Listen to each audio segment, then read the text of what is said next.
All right, welcome everyone. My name is Richard Capone. I'm the CEO and co-founder of Let's Go Learn. I want to welcome you to our Life-Centered Education 2.0 webinar. We're real excited. We have a lot of stuff we want to cover with you all today.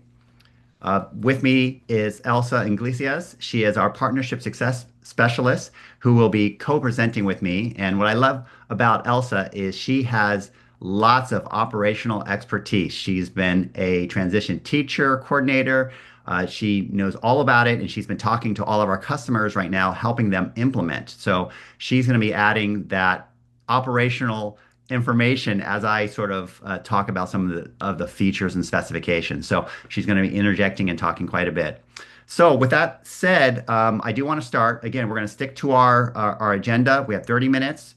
We're going to cover some of the basics with slides, and then we're going to jump into LCE 2.0. And then finally, we will do Q&A. So if you have questions, you can enter it into the question Zoom dialog box, and we'll answer at the very end. Okay, so first of all, just a little background. Who's Let's Go Learn? So we've been around since 2000.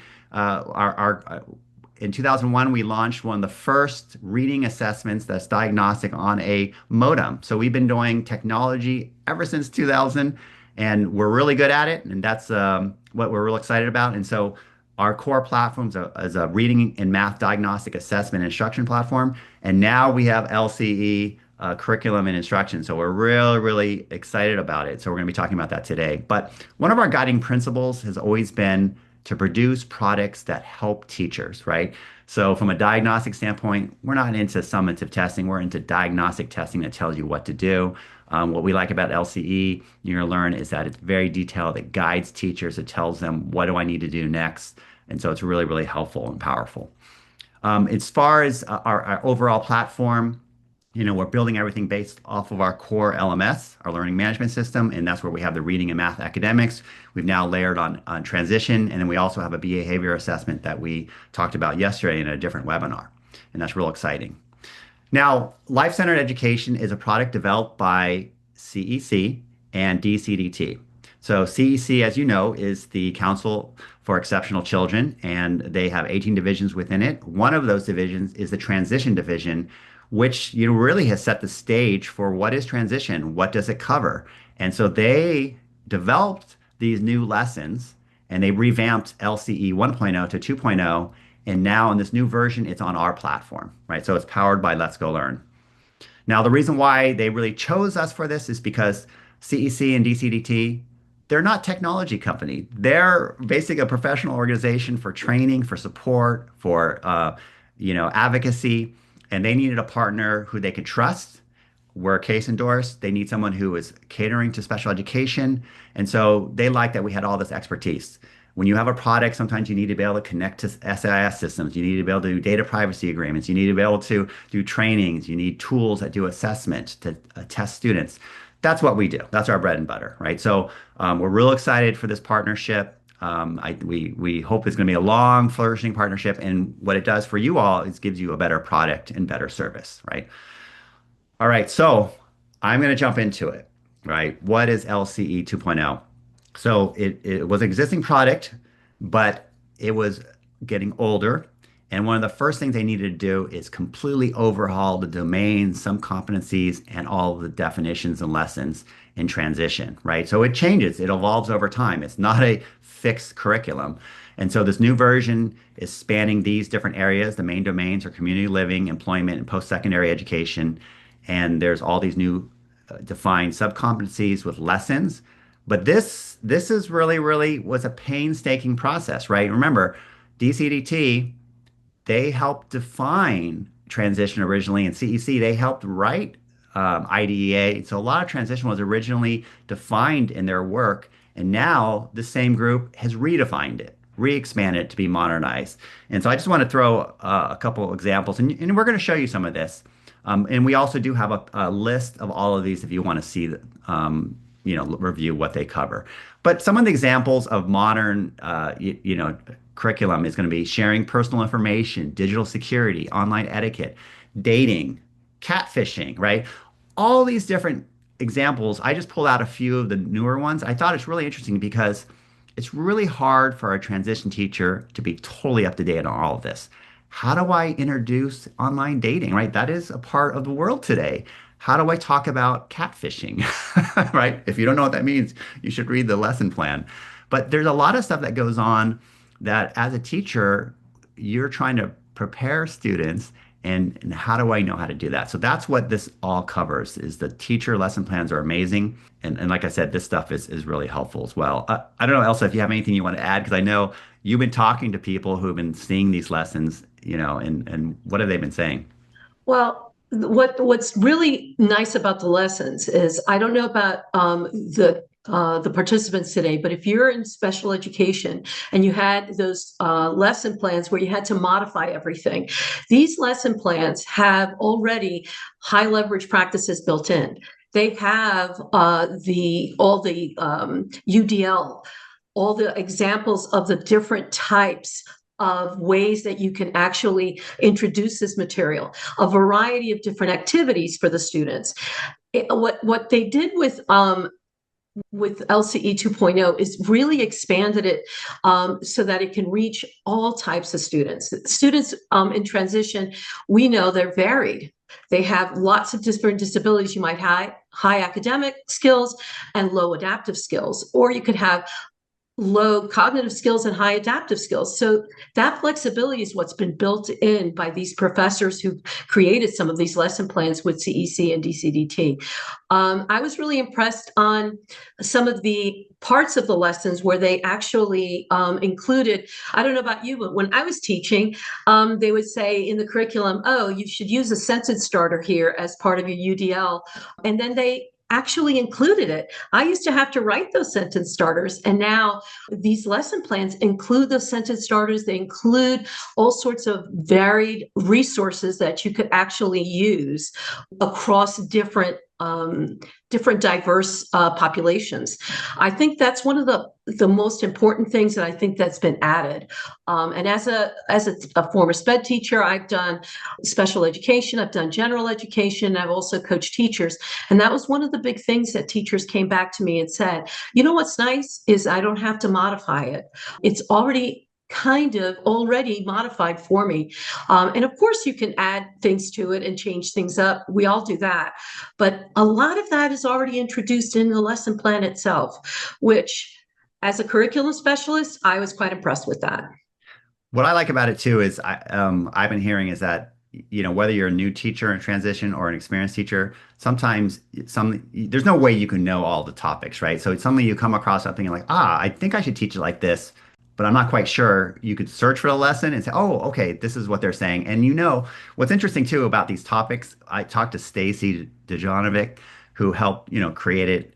And you realize every single topic they painstakingly figured out what do I need to cover in these, right? So when I say digital security or online dating, they didn't just slap these together. They may have spent hours debating, okay, how do we do this? What's the category? What do we need to break this up into multiple lessons or not? And they went through all this and really thought it through. So on some levels, when you see one of these lessons, I do feel like it's the gold standard because these people spent a lot of time thinking about what it means, how should we approach it, and that's all, as you mentioned, Elsa, built into all of this. So that's what's really exciting about it. So we're going to share a little bit with you in just a second.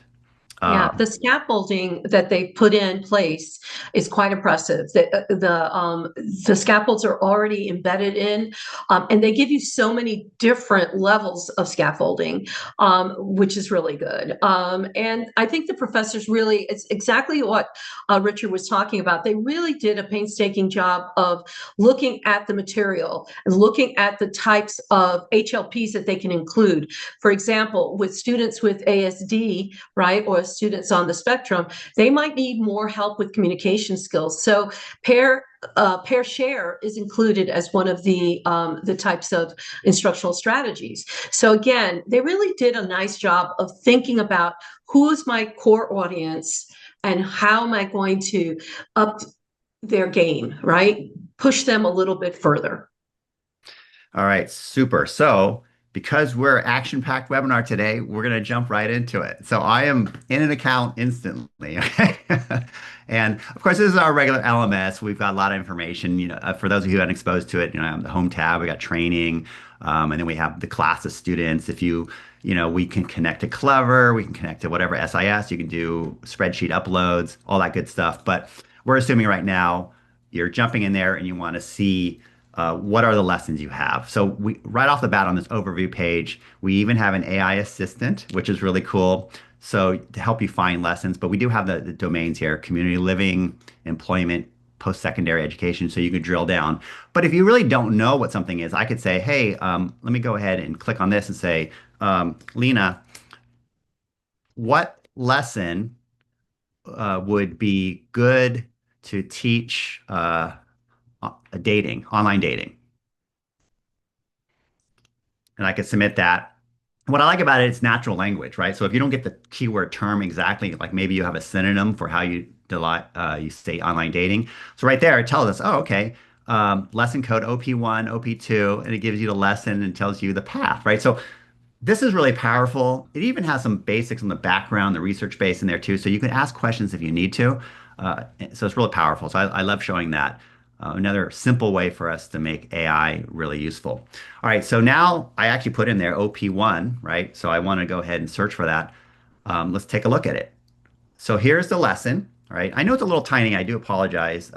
Sometimes it's hard to see, but you can go through here, and Elsa, I'll let you go ahead and stop me as we go to some different parts of it. But we have the lesson objective, the material and resources that are available, and I'll show you some of those files. Notice, I just want you to notice the HLPs are listed where they are applicable. So one of the HLP1 is about instructional strategy that should include some sort of technology, and it's right there. So again, and you notice for assessment evaluation, HLPs 4, 5, and 6, because not only do we include quizzes for you, the lesson plan also includes some other ways of assessments, right? The formal and informal formative assessments and formal summatives. So again, they really do a nice job of kind of like giving you all the materials that you might want to need. And what I like about this too is as you're preparing as a teacher, you can print a specific section out, you could download a specific section, or you could do the whole document, right? So we're really trying to give you a lot of access and ability to sort of prepare ahead of time. You can see we're going down. I mean, there's a lot of information in here, right? I really like, and I know I'm going through this fast, but there's also right here, there's scripts in some of the opening sections on how, I think right down here, yeah, here's some scripts. Today we're going to talk about online dating platforms. Before we start, I want to know what comes to mind when you hear the term online dating, right? Very methodical. So lots of great information. Again, like I said, if you're a new teacher or an experienced teacher, it really has a lot of the information for you. Elsa, anything else you want to point out? I further back up before we started the lesson, they included the vocabulary and they break the vocabulary down for you. The academic vocabulary, which is really good for use across the board, any type of academics, and then the content specific to that particular content, and then everyday language, which is really important for some of our students that have cognitive disabilities or might have, communication issues, right? But again, they just break it all down for you. They gave you all of those pieces so that you can decide which of those words that what you need, right? And they include graphic organizers. Those are some of the UDL supports that I know are included. Yeah, and this is really current. Look at some of the words they have in there. Everyday vocabulary, boo, DM, right? I mean, Yeah, you yeah. guys don't know what that means. You should, it's good to have some of that there. Yeah, it's great. Okay. So this is how the lessons look. And if I come back up, there's a couple things I could do too. I could basically, I clicked over here. Now this is where the lesson is. Let's say I decide, yes, I want to use this lesson, right? I'm going to go ahead and click favorites and I'll say I can make categories if I want: up next, October, however you want. You can create your own categories. I'm going to put next up and put use this one. Great lesson. Okay. I could save it. So now I've stored that in my favorites. Also, if I come over here, I could take a look at resources. So here are some of the different files. So what we've tried to do too is when we decided to add these files, we made the decision to go ahead and make them uh, Word files or PowerPoint so that they're editable, right? Even though they're ready to go, but you may say, oh, okay, maybe you need to change something, or maybe you want to shorten it, or you want to tweak it. So we did make it as easy as possible for teachers to be able to change those. Sometimes there are some PDFs, but a lot of times when we had PowerPoints, I think we did PowerPoint and a PDF when we could. So again, we're being real thoughtful to the teacher because we know it's really hard to cover all these topics. All right, so those are the resources available. Other couple of things is, let's say I decided I wanted to do assign quizzes to students. I want to teach this and I want to quiz them real quickly before we start. I could assign a quiz and I could say, okay, I'm going to assign it to Morgan, Joshua, and Lorna. I could queue that up and boom, the quiz is automatically queued up for them. So then I'd say, hey, everyone, um, tomorrow, Friday, go ahead and log in and do the quizzes that are assigned to you. And there may be a few different short quizzes. I could, queue up a bunch, right? And this is sort of a work in progress too. We've talked about how, there is no fixed curriculum for transition. So sometimes how do you pull things together. And so we're going to be working on some additional features in the future to sort of allow more easily pre-post testing. Although now you can pre-post test. Yeah, you can use these, your individual quizzes, you can use them as progress monitoring. And then the sub-competency or competencies, you can use those quizzes as your pre and post on let's say, on a goal.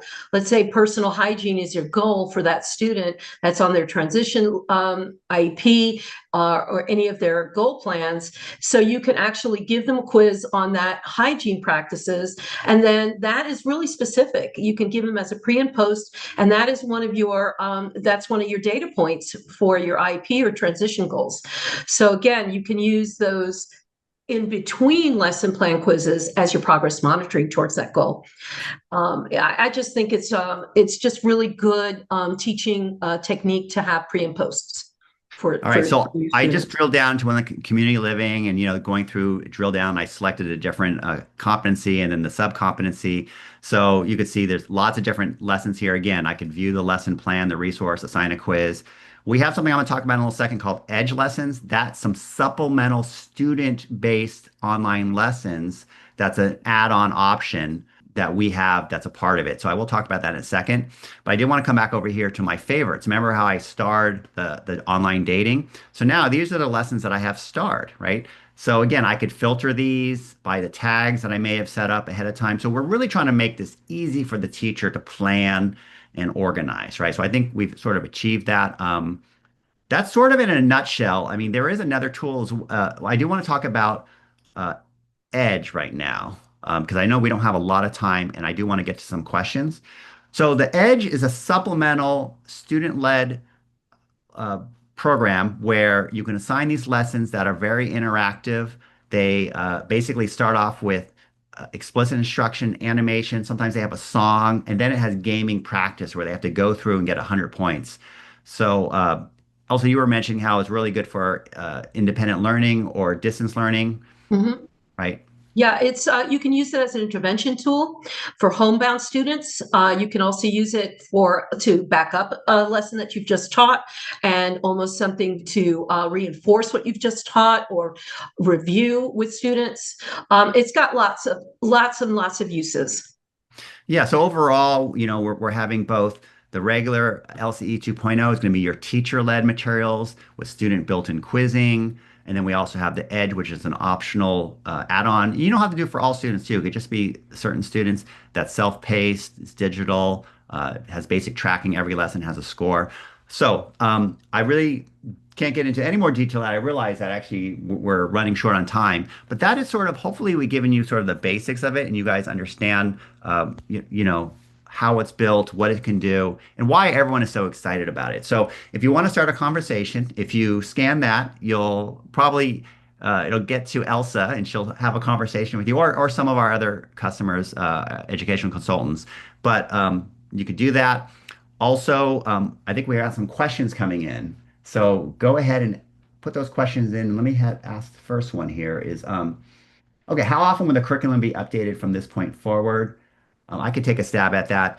This is now a live system. So the core lessons have been updated, But if you do have input and you say, hey, there's something else we need or something needs to be tweaked, you should always let us know. Um, it's a live system, so we can make updates and changes to it live, right? If there's more resources to be added, we could add more resources. So there's lots of different things we could do, and it's meant to be a living product, right? Okay. What type of resources are available for each lesson? So it spans. Like sometimes there's exit cards, sometimes there's worksheets, sometimes there's PowerPoints. They're all different materials. It really depends on the lesson. It'll say materials needed, and then we'll try to provide. I mean, not always all of it, but a good bulk of those lessons, the resources that they mention, they'll be attached under that little menu I showed you where it says resources. We also have the ability to add videos. So if we have a URL that we think on YouTube that's public, that's relevant, we're going to be starting to add those as well. So some of it could even be, sort of like public domain content. So the question is, the free program is it a free program with resources? So LCE is not a free program. It is sold on a per teacher basis. So you could buy it for your teachers that way, and then the resources do come with LCE. That part is free, so it's included. So when you buy that, you will get those files, and they are Word files and PowerPoint. So we're making it so that you can edit them and customize them for your unique needs. Okay.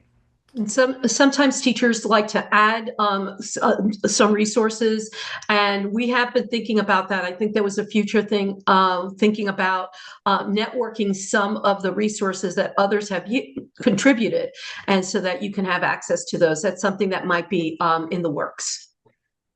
Great. Here's another question. Are the quizzes digital or printouts? Can you track them for progress monitoring? So the quizzes right now are digital only. And part of it, they're really simple. It'd queue up a quiz and it would go through the questions. The questions are read out loud and the choices are read out loud. So there is audio support. It does store the score. And so then you're able to queue up quizzes again on the same topic, and that's going to provide those pre-posts. So if you want to do progress monitoring, you would have to sort of think about, am I going to do a pre-test ahead of time? And then also the edge lessons, those basically have scores built into each lesson. So when a student does it, they'll get a percent correct on that. Now, that is the one I did. You're right. There was a whiteboard feature. The whiteboard feature is for the edge lessons. So let's say you want to do that personal finance or personal hygiene. You can actually play that lesson in a group setting or a small group. And sometimes it's sort of nice. In a group, you could do the game together. So there's a lot of uses for it. Are the pre and post assessments? Yeah, the pre and post assessments are all online. Right now, there is no printout option, but I guess that is something we could think about in the future, right? I mean, we do have all of them in print, so I guess we could produce them as a paper option. We'll have to bring that back to management. I guess I'm management, right? But I'll have to bring it back to CEC management and see if they want that. I like that. How would this benefit my experienced transition teachers? Well, one of the things is sometimes even with experienced teachers, sometimes they need a fresh look, right? They need to up their game a little bit, bring it more into digital work, give students more opportunity to interact with the material. So for your experienced teachers, I think it actually helps them because it gives them a fresh look at something that might have been using older materials or something that they might be tired of, and maybe their students need it. Same thing with also students that, let's say, need to repeat the material. Let's say you taught it one way last year. Now you need a new activity. You can use the LCE also for those new activities. So just for experienced teachers, I think it just gives you a fresh look. I also had this idea, and I'll throw it out there since we've got a nice live audience. I thought it would be cool if under the resources, there was a way for teachers to submit other resources that may be public domain, right? Right. So let's say you say, oh, this is a great video for teaching online dating, or it's a great video for teaching, digital security, or here's a handout that could be made free. Then we could add it so other people, and it could be a way for us to add more resources, right, very quickly because it becomes more peer-based. If that's something you guys like, type in yeah, I'd love that idea. But I know we could probably do some kind of survey too among our users. But we're always looking for ways to make things better. And I think, like I said again, because it's a digital product, it's editable. So, okay, it looks like, is this available now? And can we take a look at it? Absolutely. So if you want, you could scan that. And actually, let me see. Um, or you can send an email to us at help@letsgolearn.com. Say, hey, I'd love to do a trial. I'd love to try it. Take a look at it. Just send an email, scan that, and we'll get you started right away. Looks like that's it. Elsa, thank you so much. It was wonderful to have your insight on all of this. And thank you, all of you. We want to invite you to start a conversation. We're real excited about LCE 2.0, and we want to be able to support you in any of your initiatives now and in the future. Thank you so much. Thank you.